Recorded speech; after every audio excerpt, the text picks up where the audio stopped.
At the start of this video, I just wanted to take some time to thank certain people for uh, helping the channel and helping the series Fighting Men of Rhodesia. Um, Mostly, I want to thank the whole Rhodesian community. It's been an absolute privilege to be able to record the important parts of our history.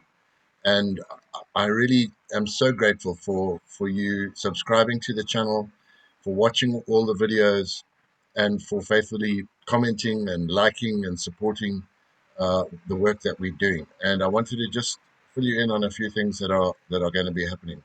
But some people deserve to be singled out for thanks, and primarily I want to thank my greatest supporter, who's Jenny Upton. Jenny runs the our Fighting Men of Rhodesia Facebook group, and I really couldn't manage without her moral support, her financial support, her energy, her encouragement, her regular contact. And so, Jenny, I know you hate being thanked publicly and you prefer to take a back seat, but yourself and Russell Fulton have done a wonderful job in supporting the channel, and your dedication to Rhodesian history is admirable, and I'm really grateful for that.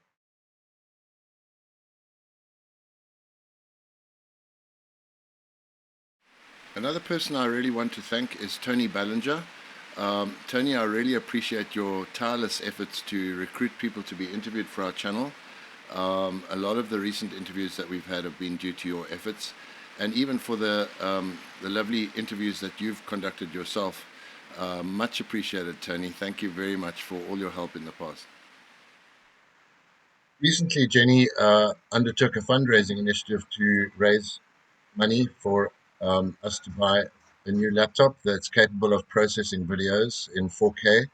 Unfortunately, the laptop I'm using at the present is very much an entry-level laptop and can't run programs like Adobe Premiere, etc. Hannes and I, together with people like Duncan Clark, who wrote the book The Last of the Rhodesians, want to produce a movie, a full-length movie about the Rhodesian War using excerpts of the various interviews. And we'd like to get that movie onto national TV and places like Netflix, etc. So it has to be broadcast quality. And in order for us to edit things in broadcast quality, we need to upgrade our equipment. The fundraising initiative has run out of steam about halfway through. So if you're able to help, please support that fundraising initiative. It's for a worthy cause, and we'd also like to assist other regimental associations in creating records of their history as well. Um, Most of all, I'd like to thank Hannes for his continued support. He's recently been away in Zambia and has suffered some ill health, but he's getting better now, hopefully. And soon we'll be enjoying more of his great interviews. There are certain people that also I want to thank for their outstanding generosity towards our channel. People like Clive Midlane. Thank you so much, Clive. Unbelievable. My old childhood friend Carl Ulrich in Chipinga. I remember the Ulrichs ran the garage there in Chipinga. Pete Simmons. Pete, thank you so much for your kind gifts, and you guys have really come through to help a lot. Gary Hanan for allowing us to use um, his music, and so many others who I just sorry if I left anybody out, but really the whole Rhodesian community is supporting us, and I'd like we have nearly 13,000 subscribers now, and if just each one of you could give £1, it would solve all of our problems. But thank you so much. I'm sorry to take up so much of your time. Much appreciated. Oh, and last of all, but not least of all, I would not be able to survive without the consistent help of our patrons. Um, the Patreon website, um, we have 60 supporters who contribute money every single month. It doesn't amount to a lot, but it amounts to enough for me to live on. Without that, I have no pension. Without that help from our patrons, I would not be able to survive here in the Philippines. Um, Another group that I would really like to thank are the RLI Regimental Association. They supported me in my darkest hour and paid for me to go to hospital to have a life-saving heart procedure, which has left me healthy. And hopefully, my cardiologist says that I can live for another 10 or 20 years. So, the work here can continue. But I would not have been able to afford to have that procedure had it not been for the assistance of the RLI Regimental Association and people like Uri Hume and the RLI down in the Western Cape. So, guys, I literally owe my life to you for your support and for helping me. Thank you so very much.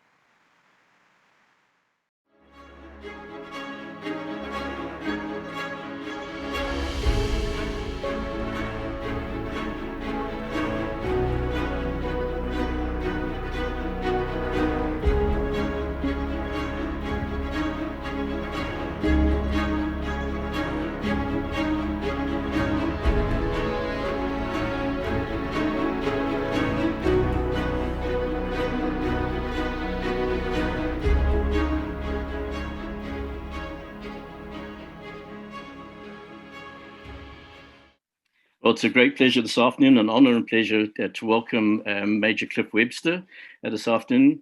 Cliff was made a member of the Legion of Merit combatant for distinguished service to Rhodesia. He served, anyone that was in the RLI would know that between 77 and 80, Major Webster was known as the RLI Doc. Cliff, thank you very much for taking up your time to be with us this afternoon and to give your account of your experiences during your time with the RLI. May I suggest by starting by giving a bit of background prior to joining the RLI? Okay, thanks, George. I got to be the RMO through a bit of a circuitous route. We immigrated from the UK just after the Second World War. I was born during the Second World War. Immigrated out to Rhodesia. My old man was a foreman painter on Shabani Mine. I grew up in Shabani. We all had to go to senior school from Shabani. There's no junior school. And all my friends went to Gwello, a couple to Kwekwe and so on. My folks wanted me to go to Salisbury, to be in the capital and so on, which I did. Couldn't get in, although they tried, my parents, into Churchill or PE, because they said, look, you're from Midland, you're not from Mashonaland, and we've got people on the waiting list and so on. But the headmaster of PE said, have you tried Ellis Robbins? They're just opening a hostel.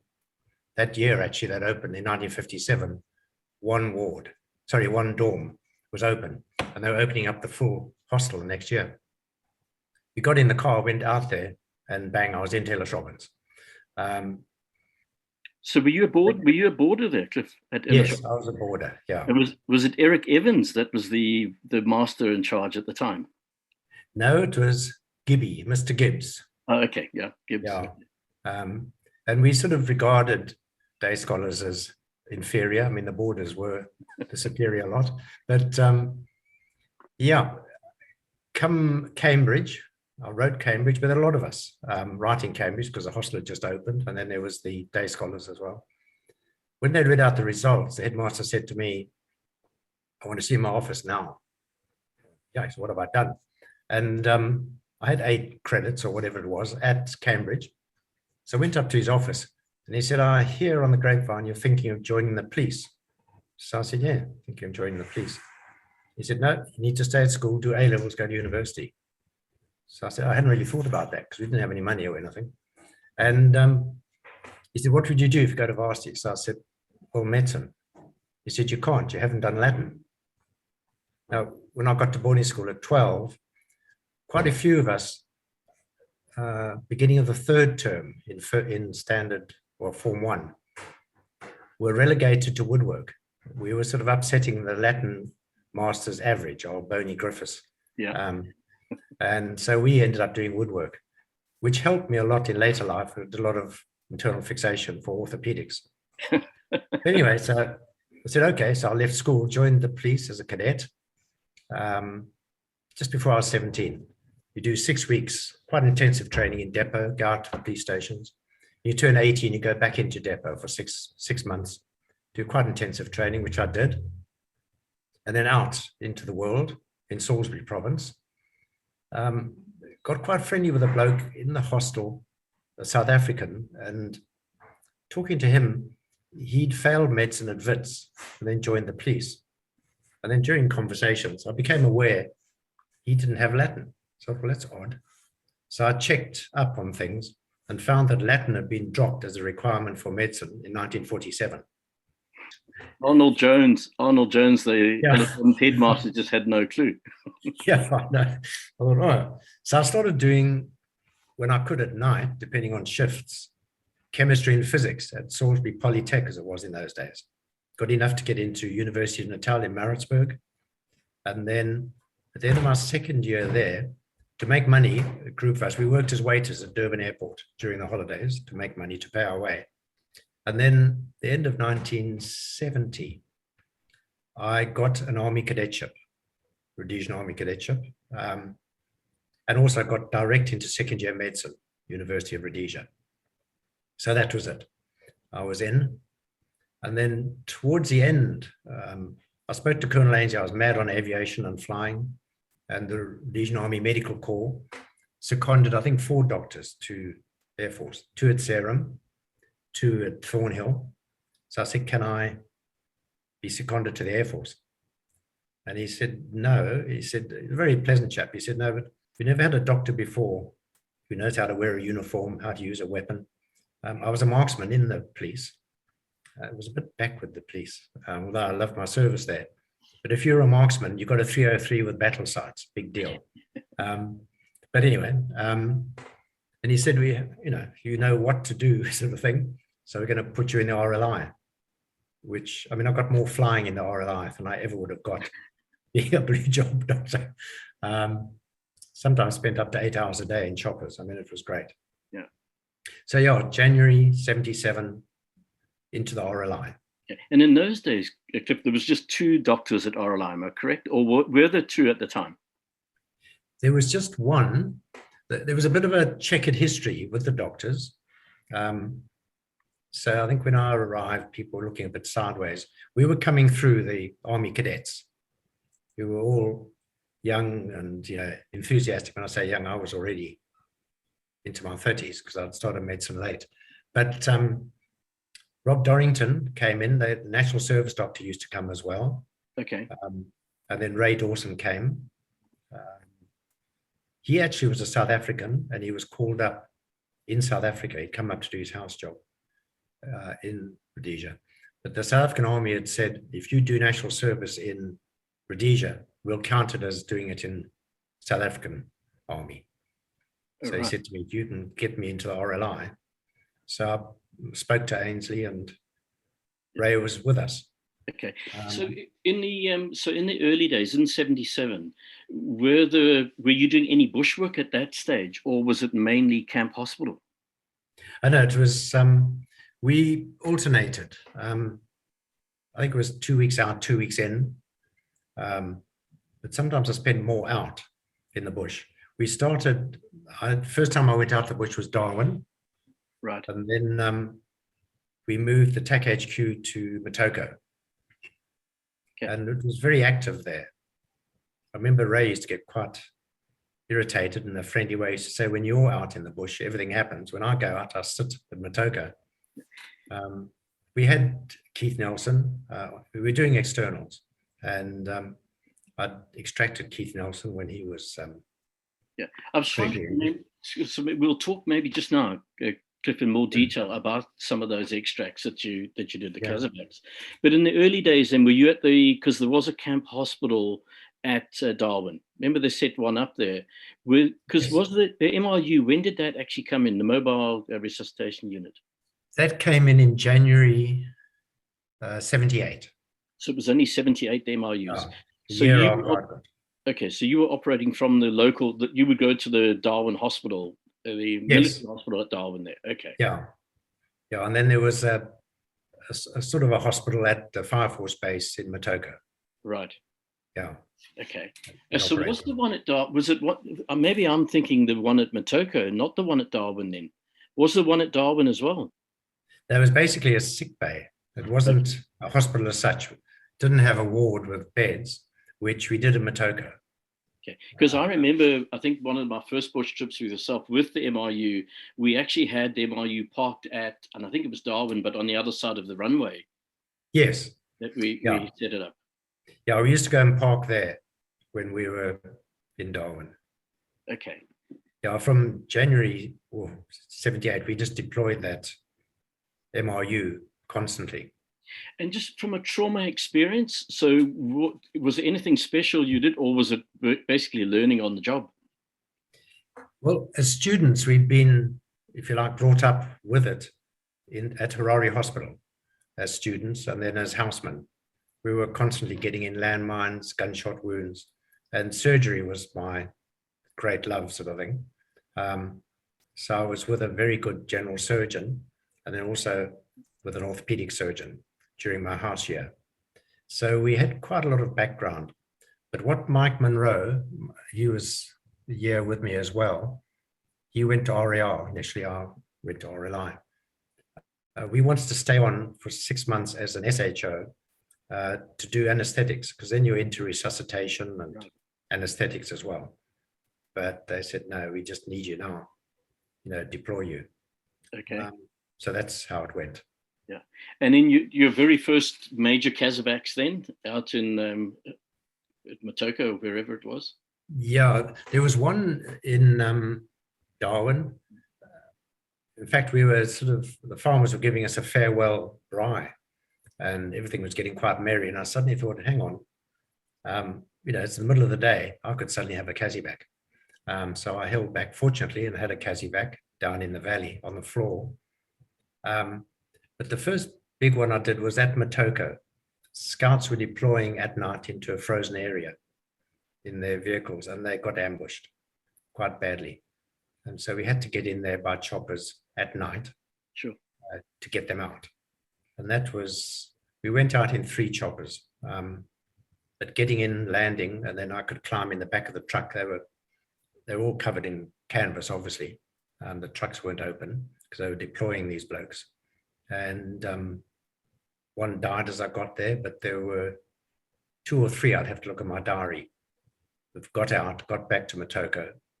And then once I'd stabilized them, into the 2-5 ambulance and into Salisbury with an escort. The big thing then, George, in those days, Vietnam was over. In fact, blokes were coming to join us. And both them and the Israelis in their wars began to think in terms of this golden hour. And you really just needed to get to blokes as soon as possible, get up drips, start resuscitating, and then your outcome was that much better. Right. So we always just tried to get to them as quickly as possible. Okay. But that was it really. Yeah, that was about it, because we were only there for a month or 6 weeks. And Fire Force wasn't there. They'd moved out and so on. Then we went to Motoko. Okay. I do remember, I think the one night, wasn't there one of the aircraft, it might have been a Lynx, that actually crashed at the end of the runway. Was that at Motoko, or was that? Motoko, yes. Yeah. Yeah, the pilot, very good pilot, but it was dead rising ground at night. He went in, I think I'm right, with the SS commander. They were going to talk to people externally. Right. And it was rising ground, dead of night, and they mushed into the trees. Yeah. But I do remember you telling me where you had an aircraft crash as well. I'm not sure if you were in a Lynx or what you were in. We were in a Lynx, yeah. About 1 o'clock in the morning, we went in at, I can't remember the place now. It's north. Wasn't it Rishinga? Wasn't it Rishinga, down in Rishinga? Yeah, Rishinga, yeah. It transpired the blokes had put the flares correctly on the white markers down the runway. But when they'd built this little bush strip. It was on a slope, and there were culverts draining water across the runway, and they put the culverts inside the line of the white flares on which we were landing. And we happened to land on the extreme right, but within the flares. I saw them go past. There was a massive bang, and the pilot said, goodness, it wasn't that, I had to use some other. And we actually got airborne again. And then he said, hang on, Doc, we're going in. And we tried to get down on the runway. But we didn't know we'd lost our right main undercarriage. Our back prop had been churned up and a few other things. And we just careered off into the bush and thumped up against a kopje. And none of you injured? No, we couldn't get the door open initially. It was a bit scary because we had ammunition on board, but we managed to kick it open and crawl out under the wing. The strange thing about that was, I said to him, I must go back, get my kit, because we'd been called out for a chest injury, gunshot wound to the chest. Okay. And we could see there were two fires coming through the bush towards us. And then I saw one of the blokes had a stethoscope around his neck.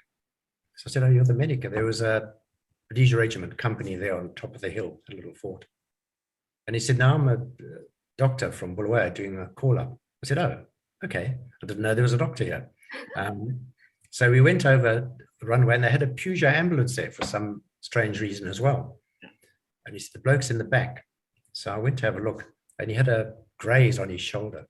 Okay. I said, well, it's not really. He said, well, not a chest injury, yeah? Yeah. He said, I'm a pathologist. So I haven't seen a gunshot wound before. And then anyway, and then I discovered, to my horror, it was a self-inflicted wound. But anyway, I said to him, look, we haven't got an aircraft now, get an escort together. There was actually a tar road from Rushinga to Darwin. Right. And take him through to Bindura, which they did.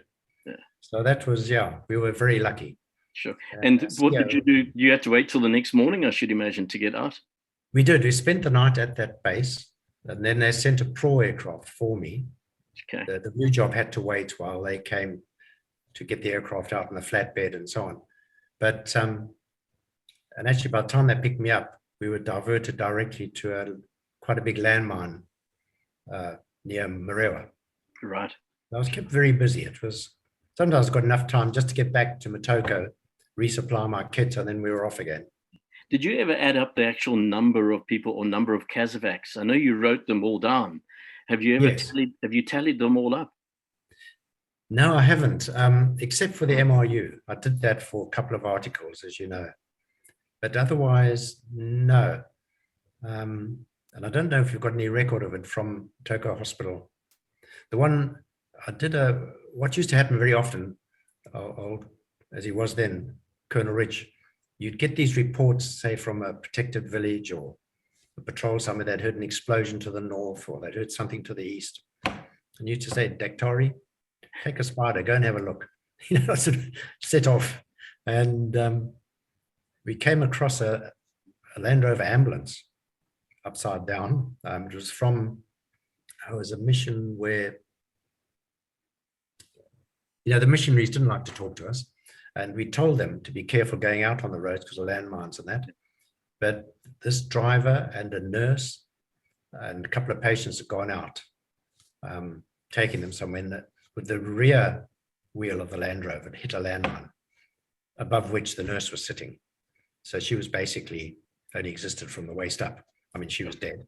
Yeah. And there was a nun as well. And so I got her sorted out, drips, and I got her back to Motoko, had her in the ward, and been back about an hour and a half. The next thing is another ambulance arrives on this mission. They walk into the hospital, just look me up and down, don't say a word, went into the ward, took this nun, put her on a stretcher, took her up, put her in the ambulance and left, didn't say a word. Unreal. So, okay, thanks very much. We did go get her. Yeah. But I can't remember the name of the mission, not important. Yeah. There was a lot of activity, a lot. So just some of those interesting Casevacs that you did. You spoke about Keith Nell just now. Keith Nelson. Keith Nelson, yeah. Yeah. We got into it was the SOP, I suppose. if you went external to get somebody like him or Craig Bone, or went once to do one for Vernon Prinsloo, for one of his troops, you went always with a K car and a G car. Right. The K car sits a couple of Ks ahead of you, I suppose, a couple of 100 feet up, if that. And we literally were treetop level. And you'd have a Lynx at about 10,000 feet AGL. So as a Telstar, and also could come down if need be. And on 2 occasions, a couple of hunters were there as well. They'd Panzer I and Panzer II. You'd hear them talking on radio. And one occasion, I could see their contrails up above us. So you'd have that sort of Cover. Security, if you like, to go. But Keith wasn't a hot extraction as such. They were patrolling an area which SAS had already cleared out. And they shouldn't have been walking on a path, which they were. And he stood on what must have been a boosted AP mine. Right. So he lost one leg above knee and one below knee, and most of an arm. So, yeah, when I got to him, he said later, he hadn't been told that I was coming. He thought they were just waiting for him to die and move on, sort of thing. He was a very well-trained medic from Green Berets. That's right, I remember that, yeah. He'd been in Vietnam. Anyways, the first thing he knew was a K car appeared overhead, then a G car, and I came over. But I said to the blokes, I said, look, I can't leave without getting a drip up. He just had one arm left, if you like.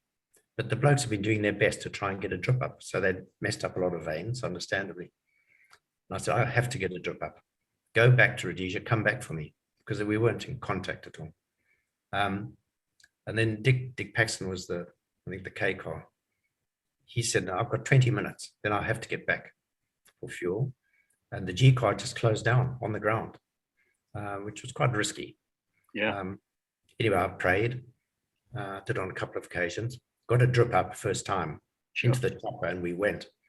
And what we did on a couple of occasions, there were trypanosomiasis airstrips, sleeping sickness, little airstrips all around the border from the old days where they used to spray tsetse fly. Right. We use those sometimes. So as we were getting back across, excuse me, across the minefield, then the Lynx would drop down, land on that airfield, pick me up, and keep transfer. Yeah. And then we'd radio head to, in that case, to Motoko. I needed more fluids, and they'd wait for us on the runway, throw in the fluids through the door, and then we'd head for Salisbury. Yeah. And invariably, the blue jobs would be waiting on the edge of the main runway with a chopper. So you just land, pull up next to it, into the chopper, and off. Head to Andrew Fleming. Yeah. But there's no ways that Keith would have survived if you were not there. No. He would not have survived. No, he would have, yeah. I mean, his hemoglobin was 3 when he got to Andrew Fleming. It was amazing. But yeah, he made it. Yeah. So if I remember correctly, he lost both legs above the knee. Yes. He wasn't it? He ended up with one below. They ended up, I think, with both above, yeah. He then did medicine. But yeah, but mobility was a problem for him. Right. The last I heard of him, he was in, I think, Salt Lake City, back in the States. Right. That was decades ago. Yeah. I read something about him not so long ago. He, as far as I know, he's still around. Yeah, I think he is. But unfortunately not practicing medicine. But I was so impressed when I walked over to him, you know, my kit to resuscitate him. He said, sir, I haven't lost consciousness. I don't think I've got any head injuries. My breathing's fine. I don't feel any chest pain. He gave me a clinical overview when I got there, but he said, I can't feel my legs, you know, and so on. Yeah, it was amazing. Yeah. And then you mentioned just now Craig Bone. So Craig, obviously a lot of people remember Craig as the artist, and still very well-known artist and still very active. Yeah, I think he was one of Jerry's one of Jerry Strong's, a 3 commando. And they got also in Mozambique, eh? Yeah, in Mozambique, yeah. And they got compromised and were surrounded by Frelimo, who started mortaring them. And then Craig sustained actually quite a bad compound tib fib. And another chap who was subsequently killed, I think his name was McCall, an American, Sergeant McCall. Oh, Hugh McCall. Yeah, had literally a graze across his face from a bit of shrapnel. When the 82 had landed like 3 meters from Craig, but he was lying on his back, sort of relaxing on this long, narrow hill line. And they'd been putting things on a road and were waiting, obviously. And they'd been compromised, started mortaring. So they were in contact when we went. Fortunately, in the K car, we had Mike Borlace was in the K car, Right. which was fortunate. And my pilot, the G car, and his tech was their first external. So they were saying things like, goodness, we're going to get killed. Goodness, we're going to. So it gave me a lot of confidence. They weren't using the word goodness either. And as we got closer, of course, there was firing going on. But between Mike and Roddy Smith on the ground, they were sorting things out. And then we just hoped we'd get in, because if you get a mortar round in your rotor blades, the chopper, I mean, that's it. But we tried to get in on the ridge, couldn't. There were very tall trees, there was no space. So he went off, and then they said, try again, came back, couldn't. Then I just heard the pilot saying, I'm dropping starlight in the flay. And he just swung down the hill. So I didn't hear anything else after that. Just took my pack and Uzi and watched him, until he nodded I could jump. And he took off and went over a ridge to the south. So I was sitting in this flay, looking around. Eventually I thought, well, I better head for that hill, which I did.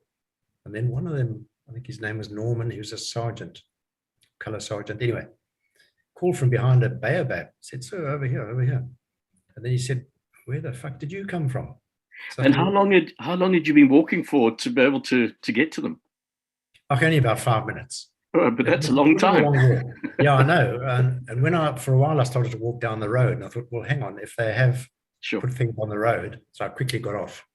And then there was a bit of firing, but it was nowhere near me. And what had happened when Chaz, the pilot, had told him he's dropping starlight, with the firing going on, because the K car was firing as well. They hadn't heard him on the ground. So they didn't know I was there. But anyway, long story short, get Craig jacked up, had to get Chaz to come back, drop a stretcher down through the trees, because it all went quiet. And then we had to troop down into the flay to load him up. Sure. And I was Sergeant McCall. And there was another one, we were on reserve fuel, getting back to Rhodesia across the minefield. Again, landed at an airstrip on the border. Yeah. But they were interesting times. Well, for sure. And I can't imagine being put down in the middle of nowhere and in, well, where we go. That would be John Norman, I should imagine. That was, he was a colour sergeant in yes, if I remember correctly. Yeah, I just remember him looking out from behind a baobab tree and saying, where the fuck did you come from? Down there. Yeah. Anyway. So you had your pack and you always carried an Uzi, and you had your pistol as well at the same time.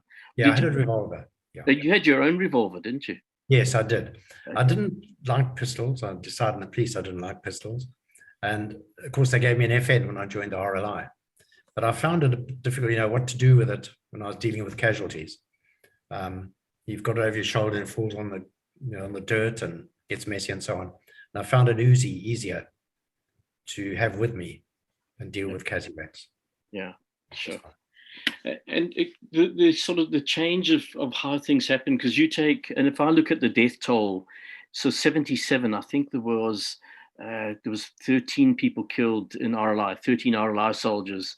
I think it's 77, 78, there was 10 it had dropped. And then of course 79, I think it was 30 or 31. Yeah. Yeah, it started to get quite heavy. And then of course, it came to a climax with Opuric, I think it was, when we went to Mapai, when the South African Air Force Puma was shot down, 164. 164. And also Dick was shot down in his flopper, and his tech, Alex Wesson, was killed. Right. That all happened while we were there. Yeah, and I think, I can't remember I know the one day I was there and there was 2 choppers. There was a pilot and a tech killed, but from different choppers on the same day. That I'm sure was at Matoka as well, either Matoka or Darwin, but I think Matoka. I wasn't there, but I remember in one day they had 2 techs killed, I think, on the choppers. I think from ground fire, both of them. It was from ground fire, yeah. I don't think the choppers came down, but they were killed by ground fire on the same day, yeah. Yeah, sure. But as it progressed, so then the MRUs came into place. Yes. And you had, so most of the time you were either on like the station with a fire force or a jumbo fire force or for an external. Just give us some of the sort of stories around that. Yeah, I would try and be, if you like, the most isolated commando if possible with the MRU, because obviously then you could do what you had to do. But we traveled the country really with that MRU. And at one stage I was asked to go down to Chipinda Pools, of all places. SAS were going to, I think they were going to drop the Sabi River Bridge in Mozambique. And then I think they were going to the Pungi River Bridge. And then they were going up to Tet. Sure. I wasn't involved with Pungi, but I'd gone down there. Then they said, no, the ops cancelled. So that's fine. Went home. And then I was supposed to go up to Nyamapanda to cover. But I think the same as they did with the raid, we were already on our way to Zambia. From the political side, they decided this is a bit too heavy. If we're going to drop bridges, we're really crippling economies, and what support we do have internationally will wane, I suppose. I think that's just what I think. And so that SAS op was cancelled. But yeah, we took the MRU with us wherever we went, and you all got very competent in setting it up. What made me hypertensive? Yeah, I remember. Yeah. There were 6 eventually produced, I think. And I remember at one stage, one of the brigade quartermasters, they wanted to have 2 at each brigade available. And we were using ours the whole time. And again, old Colonel Bate argued against us. He said, you can't just park the MRU at 2 brigade. And I came across 2 during the war elsewhere, and they actually weren't fully functional because they had just got a couple of medics together and said, there's an MRU, off you go. But you chaps got very efficient towards the end when we were going conventional. And we were moving, you'll remember, I'm sure, as combat teams and then eventually as a reinforced battle group. I remember the combat teams, I think we were supposed to be in the B echelon, I think is the military term, which seemed a bit far back. But one of our CSMs was with artillery. We had a troop of artillery with us. And the CO eventually said, yeah, okay, you can go with the A echelon. And we could set up just one side ward, and we had to put camo nets on by that stage and so on, but very quickly. And then if artillery had to move, we could, working flat out, move with them. Yeah. So you were closer to the front. Yeah. So just the numbers coming through the MRU then, do you have a recollection of those? I do, not to hand, but I've written about them in the Saints. Okay. And a couple of other articles. But certainly were, a couple of hundred came through. Sometimes I'd go from the MRU to pick people up, and then actually the nearest place was to get to Salisbury or Umtali. So you wouldn't do a dog's leg and then go there. But we took it out when the battle for Salisbury was on at Enterprise Country. We took it out to places like that, which were close to Salisbury, but made good use of it. Yeah. But I mean, by then, we were really, the war was really on. I used to do quite a few Casualties with South African Air Force. And with 2 of them, when I took off from the scene, and they'd say, where to now, Doc? And the one it was in near Chiswiti. I mean, as we took off, I said, you see that big building on top of the hill over there? I said, that's Harare Hospital. That's where we're going. That's how close we were to town. Yeah. And another one northeast of Salisbury, as we were climbing out from the scene, I could see that sort of mushroom water tower in Borrowdale near the police station. I just said, well, head for that water tower, and then I'll direct you from there, because they didn't know the country. Obviously South African Air Force, but that's how close it was to Salisbury. As you say, the number of hours you spent in the chopper. Yeah, a lot of hours. But I mean, towards the end, I don't know, perhaps shouldn't talk about it, but the forces, I remember Colonel Horst being called up to headquarters. In fact, they sent a light aircraft down to pick him up. Came back to Grand Reef and he looked worried, very quiet. So I spoke to him that night. I said, is there a problem? So I thought, I expected a big external to come up. Right. And then basically they'd had a briefing of the forces that were building up in Mozambique and Zambia and going conventional. Yeah. And we were going to struggle. So was that early or mid sort of 79, I would think? Somewhere. 79, yeah. Yeah. That's when they started up Uric, I suppose, was the way to go to try and, keep it down. Because at one stage we were operating out of Nyanyadzi, near Warm Baths, south of Umtali. Right. And the blokes had a punch up down the Sabi River somewhere. And we were a bit stunned when they came back. They had a TR-48 radio, very good condition. Yeah. We realized a couple of the blokes we killed were Frelimo, and they had radio skids, they were reporting back and so on. I think Michelle had said to look, we've got to sort this out because it's destroying our country. And I think the plan was to cut off the railway line to Beitbridge, or from Beitbridge into Rhodesia, right, and even go across to cut the Plumtree line to try and isolate us. Yeah. So things were getting fairly hairy. Yeah. And then there's pictures that you sent through earlier where you were in Mozambique. How many times were you actually in on the other side of the border? Oh. Any idea? Lots. Including the admin areas, about 12 or 14 times, I suppose. Not that often, but extractions, yeah. And then there was the first big Chimoyo op. That was, and it was divided into Zulu 1 and Zulu 2. So we went and attacked Chimoyo, and I went to the admin area. There was Operation Dingo. Yes. Yeah. And we were brought back, and we went down to the lower camp at Nkoma Garrison, kept in isolation there, and then went up and did the attack on Tembwe, which was quite a long way from home. We fueled twice to get there. The blokes in that admin area gave me 3 Frelimo prisoners to look after. Sure. They weren't injured, but and I can actually communicate with them because I'd grown up with Shangans on the mine, and we had a lot of Nices as they were in those days, Chinyanja. So I spoke a peculiar mixture, but then discovered I could talk to them. And were they ex-Rhodesians? No, they were Mozambicans in Frelimo. Okay. Right. They'd been walking along the road to Tet. They told me, and they were just walking along, and a truck pulled up next to them, big hairy arms, pulled them back into the back of the truck and said, "You're in Frelimo now."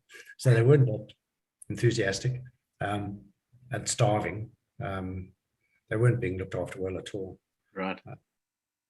Yeah, and then what could we do with them? And once we pulled out, because always the admin area was first in and last out, if you like. That's right. And then as we left, just let them go. I gave them what rat packs I had left because it was heavy. And we just said, the road's that way, sort of thing. On you go. Yeah. I mean, I remember you telling me one of the stories about deploying, I think it was Shuli and a couple of the guys, where you went on the in the deck with them, where they were doing a free fall. No, I did go sometimes on the deployments. Yeah, Was it not with Shuli? I thought it might have been Shuli. No. Okay. No, we took once. It was Callow. We went to Mana Pools and then into Zambia. And one of the choppers got shot. One of the choppers was Paddy Bate, who subsequently was killed at Lake Alexander. Yeah. And in the deck, I went once just for the ride, and we came back with holes in the deck. That's when I realized, I always thought when you're high up, well, the bullets wouldn't be too bad. Boy, they went straight through that deck, out the other side. Yeah. So your sort of really memorable sort of times, what are those for you? Oh, I think quite a few. I mean, to serve with the RLI was great. couldn't have had, I always used to say it was the best post in the army for a doctor. So, and I think memorable time, if you call it that, was when we were forming up at Lake Alexander to go in on the first Chimoio attack. And just about the whole Rhodesian Air Force came over us, because it was everybody, cameras, vampires, everything, all sort of hanging time, waiting for their appropriate moments. And then they took us in. We used to go, about 14 of us, Buttons was in charge, to the admin area. And then the Jolly Green Giant, Captain Mullock's DC-6, I think it was, would come in with fuel parachuted in. Yeah. And then we were busy rolling the drums together, getting rid of the parachutes because they would foul the rotors. On Chimoio 1, as he was then, Colonel Rich was in his son's troop on the ground, which I wasn't happy about. I spoke to him about it when he came back to the admin area. And also the fact he wasn't lying down when he was shooting. But anyway, but he had, I don't know if you remember the drink called Hatters, which was brandy, equivalent of an Irish coffee. But we said, you know, the snobs live north of the railway line. They drank Irish coffee. We had Hatters, named after Hatfield, because we lived at Cranbourne. No, that's that, yeah. And on his, one of his water bottles, in sort of matte black, he had stamped bowls, because he used to drink bowls brandy. And that night, he came back to the admin area that night, and we all got a tot of bowls brandy with our coffee. And then we could use the parachutes to sleep in. I mean, blokes were pinching them to get jackets made and all sorts. Yeah, the second admin area was very disorganized for the second Chimoio. Okay. And pulling out afterwards was, everyone just throwing things on. We couldn't all get out when we were supposed to, so a few of us stayed. I sent you a picture of the Quill Club. Yes, I saw that, yeah. Yeah, and we had some journalists with us and cameras. I saw the camera in the background there, yes. Yeah, because they were getting a little bit annoyed at the hierarchy, that all the propaganda was always so anti us, and they wanted our side of the story. And those blokes were with us and going into the area, Chimoio coming back, and they ended up with us that night as well. And during the night, about 3 or 4 in the morning, I was on guard further down the hill. We went up into a kopje because they'd taken the mortars everywhere. We were just us with our small arms. I suppose about 18 of us all together. Right. And this one bloke came down. He was taking notes in the middle of the night, you know, and how many chaps are left in the Chimoio area in the attacks? I said, no, none. So I said, okay, well, how many are left down here in the Flay in the admin area? So I said, well, none. So I said, well, how many are left? I said, just us. So he didn't look too happy about that. But the next morning as well, there was a mist in, a fog. So choppers couldn't get in. So we were there for quite a while. Then one of our medics distinguished himself. He wasn't Rhodesian. As I said, it was chaos. They were just throwing stuff on choppers and heading back to Grand Reef. Kit was going missing, all sorts. And he just saw a spare seat in the chopper, so he hopped on and went. Sure. Canadian or American chap. Of course, the last about 3 choppers, we all went to go and... Where is he? Where's Corporal Speck? You know, everybody's looking around, thought he'd been abducted somewhere for interrogation or something. Eventually, we just had to go. Yeah. His name was Chris. That's Chris Speck. Yeah. Discovered at Grand Reef. Yeah, he's gone back to Cranbourne. Yeah. So I think Sergeant Beatty dealt with him. I'm sure. Sure. And Cliff, in my notes, I've got, so I know there was Gordon Fry that was killed on Puma 164. He was the medic, yes, the one commander medic. Yeah. I know there was Peter Rice, who was, I think Peter was the 3 commander medic that was killed. You were, because you went in that we were there at that, I can't remember that op, but it was on the Mozambique border there. Yeah, we went across, I talked about old Peter, shame. He had a premonition. I came across a couple of times. Yeah. He was going to get killed. And the start line was, we were at Kotwa, I think, airfield. And he said to me, so I'm going to get killed today. I said, no, you're not. But he had a little boil behind his knee. So I put a plaster on that, which allowed me to identify him later. But yeah, he got hit trying to get to a couple of chaps who'd been hit. Yeah, there was three of them killed that day, but he was badly burnt, if I remember correctly. Yeah, he came back. They all were. Yeah, sort of a bushfire went through, and then their ammo and stuff goes up, and their grenades, all that sort of stuff goes up. That's what happens to the blokes. But and there was nobody. I went from the MRU then, and across, and I left a troop medic. That's all there was for the MRU. So I got Sergeant Major Beatty to come out. Yeah. Who absolutely loves flying on light aircraft. So that got the blue jobs brought him out. So at least, had somebody competent there. But to get me in was quite awkward because these blokes, I think they were a mixture of Gooks and Frelimo, were really going down fighting. Yeah. So they had to hold me off for a while. And then the K car talked G car in to drop me off and get out the casualties. Yeah. And they were trapped behind an anthill. Yeah. And I know there was McDonald, who was a medic. I think he was injured. He was very lucky. I mean, he was doubling up in a sweep line, carrying his weapon, and this burst, I don't know, it was RPD or something, like went up his weapon. It sort of took out a couple of his fingers. And I think literally had a grease across his shoulder. Very lucky. Yeah. That survived. Yeah. So we had a lot of Dane Creswell. Yeah, Dane, yeah. Back of the chest. It wasn't too bad for him at all. Corporal, what's his name? The South African Air Force chopper went down. In fact, near Cleveland Dam. An engine failure. It wasn't in a contact.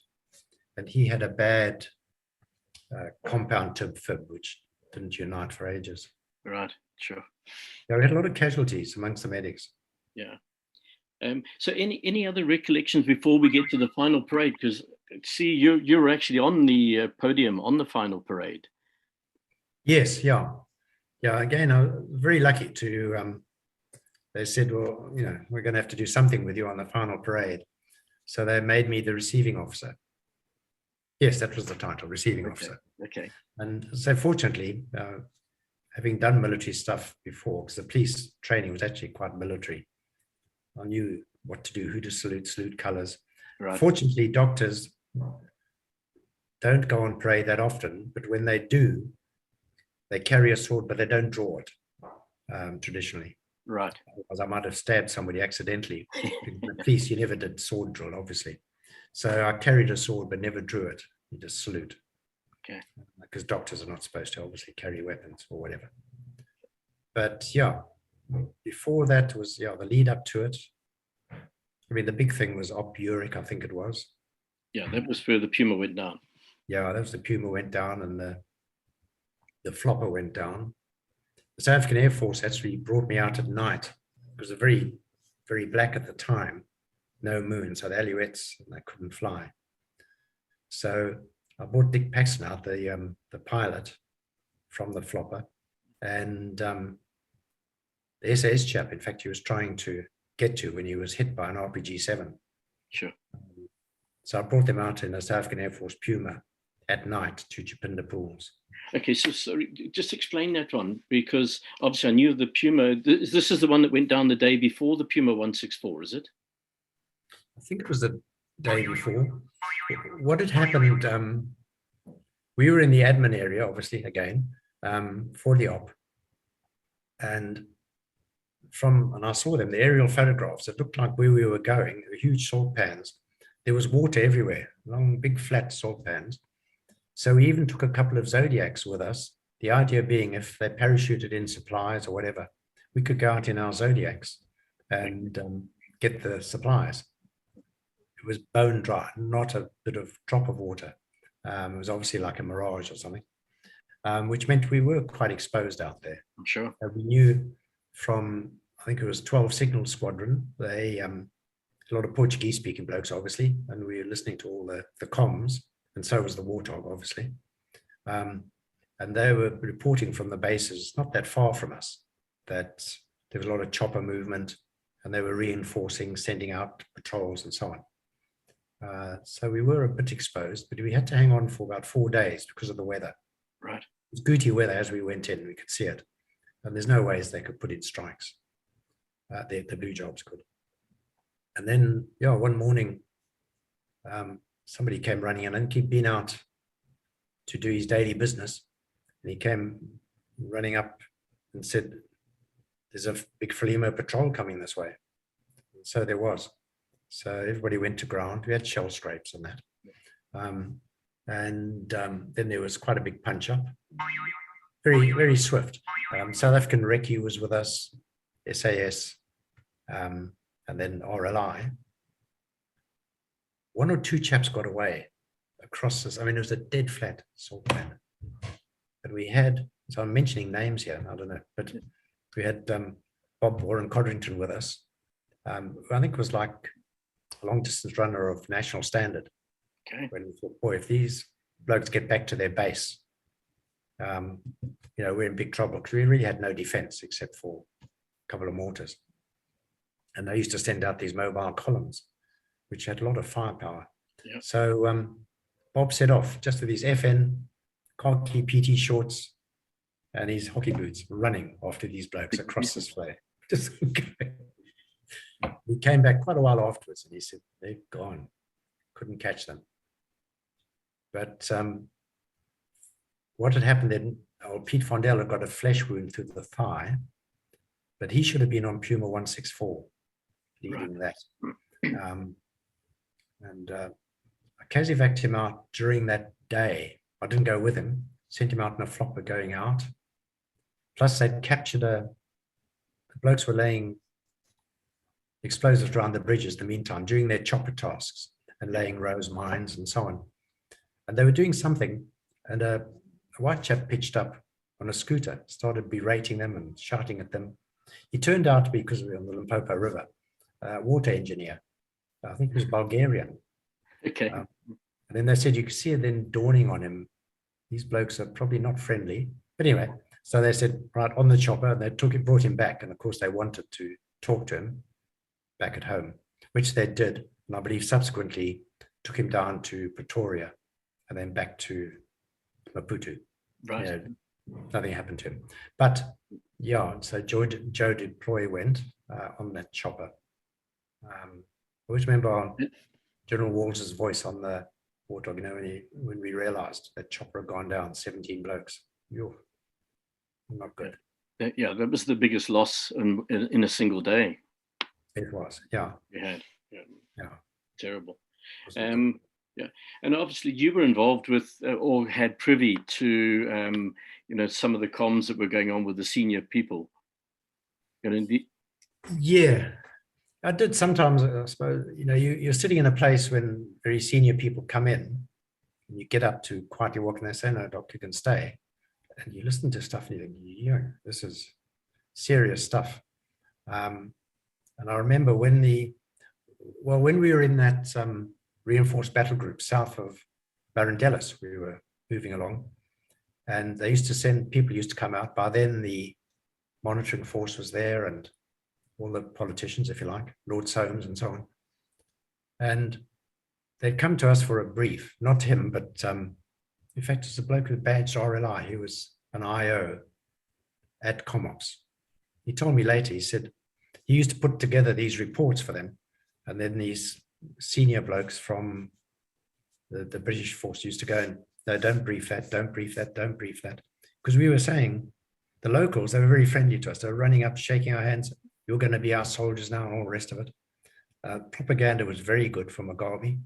Yeah. Our little son was running around at home in the barracks going cock-a-doodle-doo, you know, and believe it. And they said to us, no, don't worry. When I think it was 72 hours before, we hit them with a big sky shots, everything. And then there was this hopeful grouping of Nkomo, Muzarewa, and Smith, you know, to form a Smith coalition. Yeah. But in the middle of the night there, we were just told to move, move, move. They came down, banging on the vehicles, move, move, move. And the battle group, middle of the night, just got mobile. And we were, again, good old Kotwa. We had to head for Kotwa. Okay.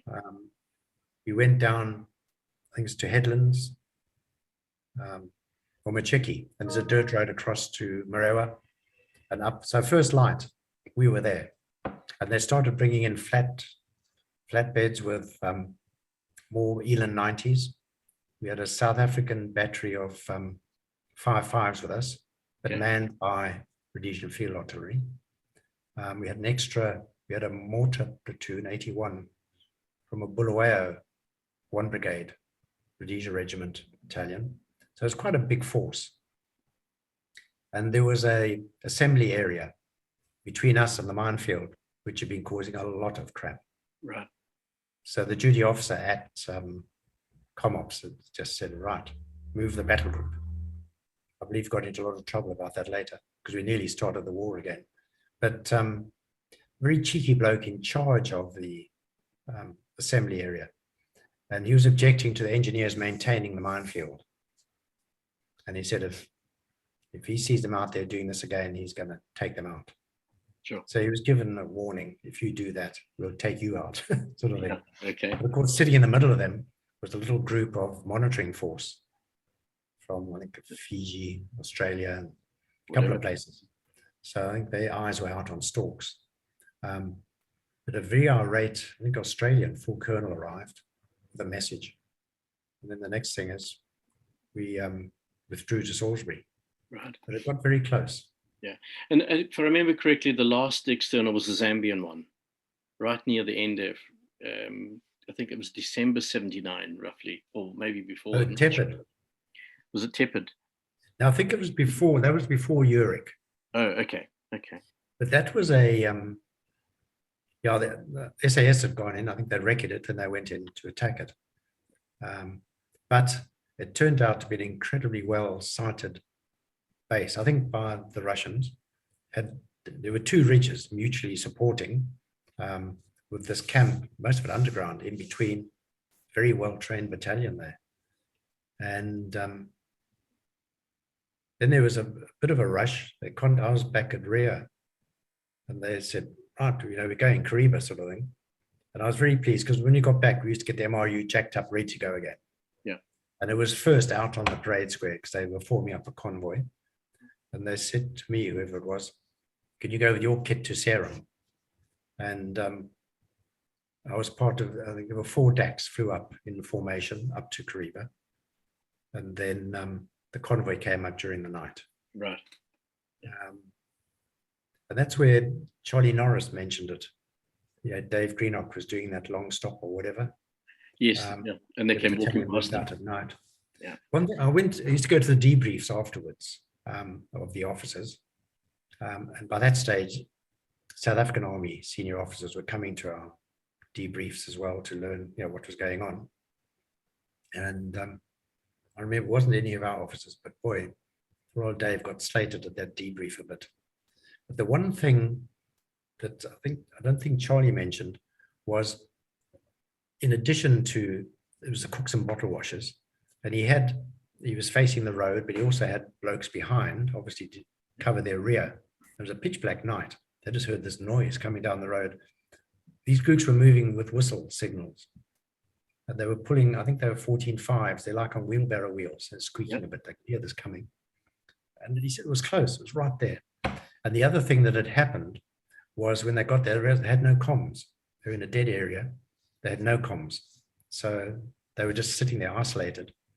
And I think it must have been fairly scary, because they were worried if the blokes behind who were sleeping had woken up and said, hey, what's going on? Just spoken. Open up on the same guys, yeah. Yeah, that could have been a problem. They would have been taken out. If he had initiated that contact, they would have been taken out. Yeah. I mean, I can't remember the numbers. I think there were about 350 in this battalion, I think. Yeah. But it was, might have been 200, but obviously they were going to be horribly outnumbered. Yeah. And so then, Cliff, at the end of the war, did you finish your time, or did you retire under the Lancaster House Agreement? I finished my time, but also got a sort of, we were part of the Lancaster House Agreement, that people in the forces got paid out after 10 years as well, which I wasn't expecting. I mean, I wasn't on pensionable service. but also majors and above, I think it was, it's a bit of a long story, but we were told to report out to New Serum, where Joshua Nkomo and Robert Mugabe addressed us, wanting us to stay. We knew, because we were training their people for guard of honors when all the heads of state were arriving and so on. And Michelle had said to them, boy, you better settle, because my country's being destroyed. I think on KK as well. And they basically tried to get us to stay, because they didn't want to happen like in Mozambique, where Portuguese up sticks and left. Yeah. But then afterwards they said to us, for the army blokes, we must go to KG6 barracks. And Mugabe came there to address us. And he just had a couple of books with him, guard on this, and that was it. Came out on the stage and he looked at all of us. And I knew some of the TA chaps had put on their uniforms and were coming as well, just to hear what was going on. Right, because obviously we would want to know. And I forget, Mugabe looked around at us and he said to General Ward, he said, no, I wanted all the majors above in the army to be here. So Ward said, well, this is it. And I suppose there were quite a few blokes missing from one brigade, but still.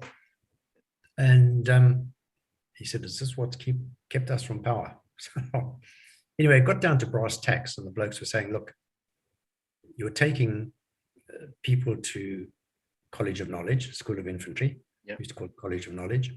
They're doing a 3-month course, and then at the end of it, there's no exams, but what they assess to be the upper half of the class, if you like, become lieutenant colonels, and the lower half become majors.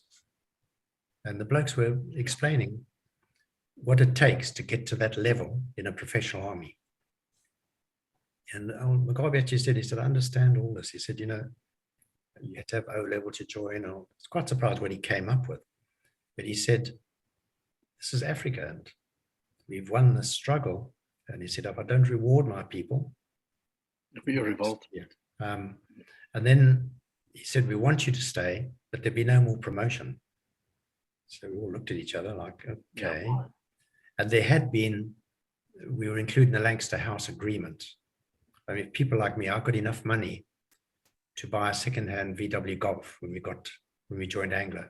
So it wasn't a lot, but it was more than you're allowed to take out as a civvy out of the country. Right. It was a third of it. And then I got a small pension, which eventually became, I think the last one I got was £1.53p. Yeah. The blokes who really suffered, though, were the one-day retreads. The blokes who left the army officially, and you join the next day, usually the majors, lieutenant colonels, and you can carry on.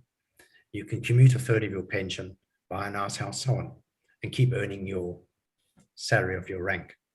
And they weren't included because they had retired, as I understand it. Right. But yeah, so there was no future, which I'd already said to the general when they wanted to send me to Camberley. I joined Anglo. They were headhunting us. 5 of us, close friends from my year, went down and joined Anglo. Because you went to Velcom, was it? Yeah, Velcom, to the gold division, yeah. Okay. We were there in the heyday of the gold fields. I mean, it was really buzzing. It was the biggest, they said, industrial hospital in the world at the time. And the surgery department was a recognized surgery department. So you got time towards specializing, which I was doing. Okay. But then I got seconded to De Beers on promotion, Botswana, and then here. But before that, you went to Emirates, didn't you? Now, after that, yeah. Okay. Well, I got an offer from Emirates I couldn't refuse, because I was already a senior examiner, aviation examiner for the South African CAA and the Namibian CAA. Right. When I was here, I was the chief medical officer. And I got made an offer I really couldn't refuse.